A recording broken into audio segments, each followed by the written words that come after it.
Okay, we're in part 2 of the oil burner service. We had just finished with this general filter canister. It showed what kind of condition it was inside. The key to these things is cleanliness. You've got to take these things, when you take them apart, get in there with real hot detergent water, hopefully in a laundry tub, and thoroughly clean them out. Don't just wipe them out with a rag or something like that. These nozzles have an extremely small hole in them and they're very easy to plug, so you want to be as clean as you can. Okay, when we finished up with this thing, we had a bleeder on here. We loosened the bleeder until we got smooth oil out of here, and we tightened it up, and then you're ready. You're finished with your filter. One other thing about these filters, these are pretty much antiques. The canister type filter, well, we stopped using them in the 60s in cars, and these things pretty much from the dark ages. You'd be far better off with a spin-on throwaway oil filter, and I got a picture of one here. May make more sense just to dump this whole thing and put the spin-on throwaway type on. You can bleed it out pretty much the same way you bleed this one out. You don't have to clean the canister, and you don't take the chance of getting a bunch of garbage through it.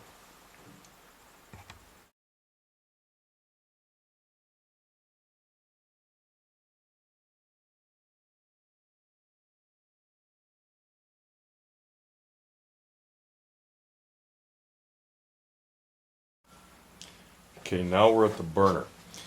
Real quickly, go over where everything is. This is your pump. There's your bleeder, gun line, transformer, nozzles right here, flame safety control or CAD cell relay here, and drive motor here.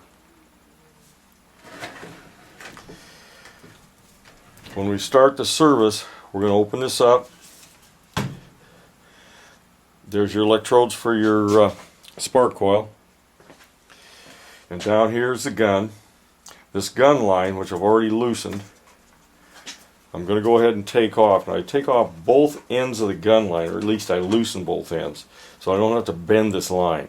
You bend that line too many times and you're going to end up with a fatigue line and it'll break. Now there's this little knurled nut on here. I'm going to take this off and I'm going to pull the gun assembly out. Now, this is a fairly ugly gun assembly. It has been cleaned somewhat, but it's certainly in need of it again. Now this is going to go into laundry tub with plenty of hot water and a strong detergent. And we're going to pretty much flush this thing out as best we can. Okay, I have gone ahead and cleaned the gun assembly. Real strong detergent, very hot water. The electrodes, I actually sand these electrodes with sandpaper. I use them wet. While I'm in the detergent solution, I sand them off. I'm looking at these things for cracks around here, any place on them, crazing, which is just a bunch of little notches in there. Either of those things are there, these things should be replaced. The gun itself, I've got the nozzle removed. Nozzle goes in like this, and I'm pretty much ready to reassemble this. But I want to emphasize how clean this has to be. This is going to be a pretty big job if this has been for a while since it's been cleaned. I take my tools, I take the gun, electrodes, take them all apart, throw them all in the water. At least when I'm done, my tools will be reasonably clean. and I reassemble it from there once I've thoroughly inspected this thing. Now I'm going to go get this reassembled and we'll start again. Okay, we've got the gun assembly back, and what I want to do now is flush this thing. And so I take my gun line here, which is loose. I'm going to hook it up here to the gun assembly.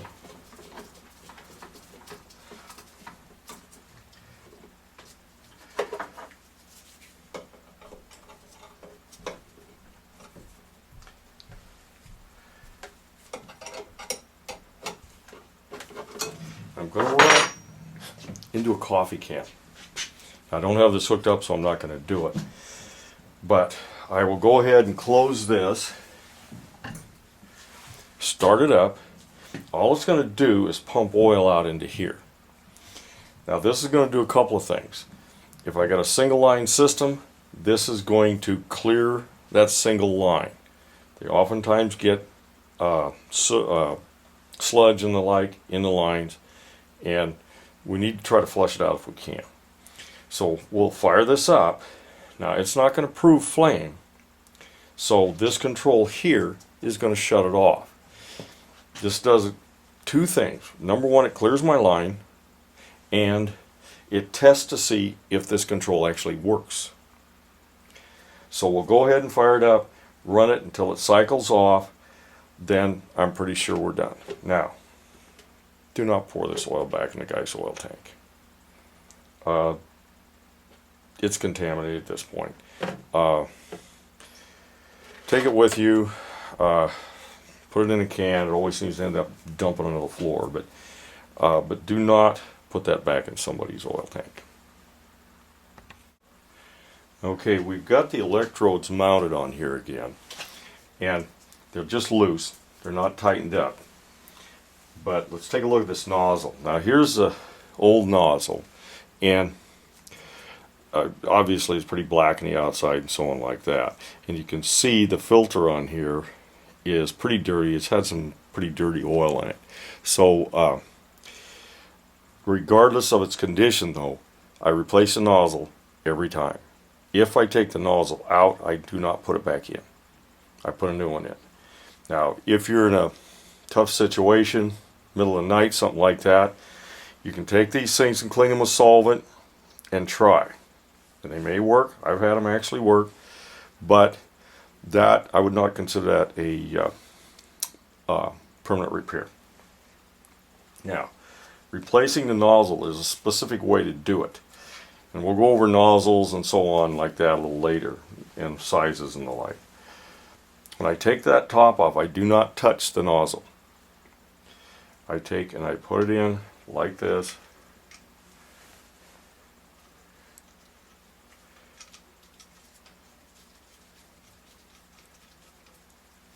Now in this case I'm using crescent wrenches. You can use a nozzle wrench if you want to. The only problem with a nozzle wrench is the stupid thing's about 50 bucks. Do not over tighten the nozzle. Get it good and snug, and that's about it. Okay, now this gun is pretty much ready to set up. Okay, that's the end of this part. We're going to go ahead and set up the gun assembly in the next video. That'll be part 3.